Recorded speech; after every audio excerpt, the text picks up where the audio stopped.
Students, ये हमारा unit first start करेंगे आज हम लीनियर प्रोग्रामिंग। लीनियर प्रोग्रामिंग के आपके दो मेथड हैं, एक ग्राफिकल मेथड है, एक सिंप्लेक्स मेथड है।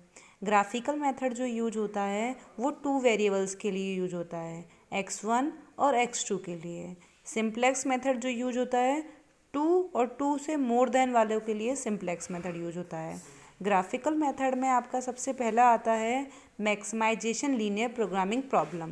ठीक है, तो यहाँ पर आपके 4 केसेस बनते हैं। एक यूनिक सॉल्यूशन बनता है आपका no solution, no feasible region, unbounded region. ठीक है, अब हम सबसे पहले इसको पढ़ते हैं कि है क्या पूरा प्रोसेस, करना क्या होता है। सिंपल वाला बताती हूँ मैं आपको इस तरीके से मैक्सिमम z गिवन होगा, जिसे हम ऑब्जेक्टिव फंक्शन या ऑप्टिमाइजेशन फंक्शन बोलते हैं। इधर आपको सच दैट ये आपको कॉन्स्टेंट्स दे रखी होंगी, मतलब लेस देन और ग्रेटर देन के साइन में। तो ये मैक्सिमम के साथ में ध्यान रखना, ये जो ग्रेटर देन वाला है ये वाला साइन होना चाहिए। ठीक है, इनको हम कॉन्स्टेंट्स बोलते हैं। और जो x1 और x2 की वैल्यू है वो ग्रेटर देन 0 ही दिखनी चाहिए। और यहाँ पर जो वैल्यूज हैं, ये वाला साइन है, सब में यही होना चाहिए जब मैक्सिमम का केस है।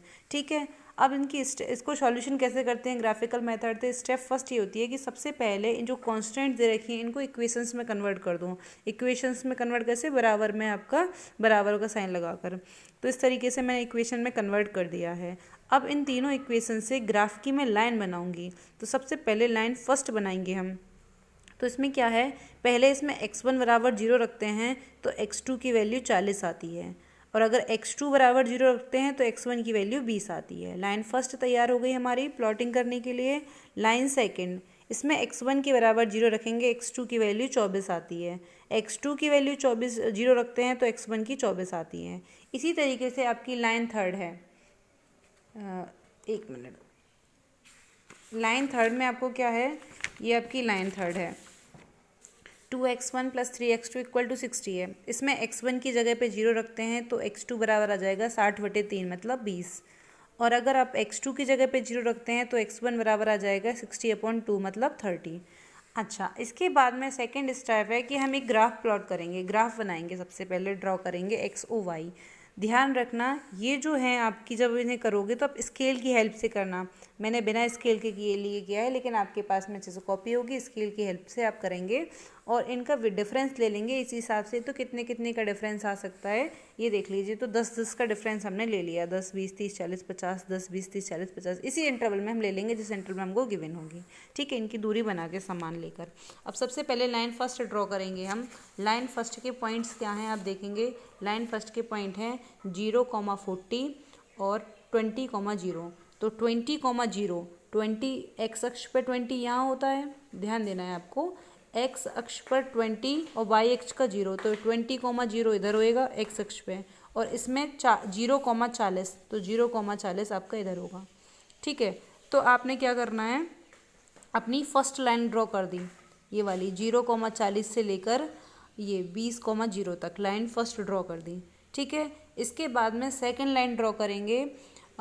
एक्स अक्ष पे 24 है और 0 है, 24,0। तो एक्स अक्ष का 24 कहाँ मिलेगा आपका, यहाँ मिलेगा।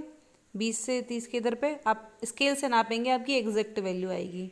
ठीक है, और उसकी 24,0 यहाँ मिलेगा आपका। ठीक है, तो आपने लाइन सेकंड इस तरीके से ड्रॉ कर दी। इसके बाद में आप लाइन थर्ड बनाएंगे। लाइन थर्ड है आपकी 0,20 और 30,0। तो 0,20 तो यहाँ मिलेगा, एक्स वाई अक्ष पे 20 और एक्स अक्ष पे 30 इधर। तो आपकी तीसरी लाइन भी ड्रॉ हो गई। मैंने तीनों लाइन लिख दी है। स्केल से नापोगे जो एग्जैक्ट है ना, बराबर जगह पे इंटरसेक्ट करेगी ये। ठीक है, अब हमारा क्या है, हमको करना होता है, फाइंड करना होता है बेसिक फिजिबल सॉल्यूशन, वो बेसिक फिजिबल रीजन। ठीक है, आपको ये करना होता है। अब आपको करना क्या है, बेसिक फिजिबल सॉल्यूशन क्या निकालना है। जब मैक्सिमम का केस होता है तो तीनों लाइन से नीचे की तरफ का रीजन लेते हैं। ठीक है, तो जैसे कि आपका ये वाला है, फर्स्ट है 2x1 + x2 की जो वैल्यू है वो 40 से जो है छोटी है, 40 से नीचे है। तो आपको क्या करना है, पहली लाइन के नीचे का ऑप्शन, पहली लाइन के नीचे का लेना है आपको। तो ये पहली लाइन से नीचे यही है। अच्छा, दूसरी लाइन से भी नीचे लेना है और तीसरी लाइन से भी नीचे लेना है। तो तीसरी लाइन के जब हम नीचे लेंगे तो ये इस लाइन के ऊपर आ रहा था, तो ये वाला रीजन नहीं होएगा, क्योंकि ये वाले के नीचे लेंगे तो ऊपर वाले के नीचे हो रहा है ये। ठीक है, अब हमने क्या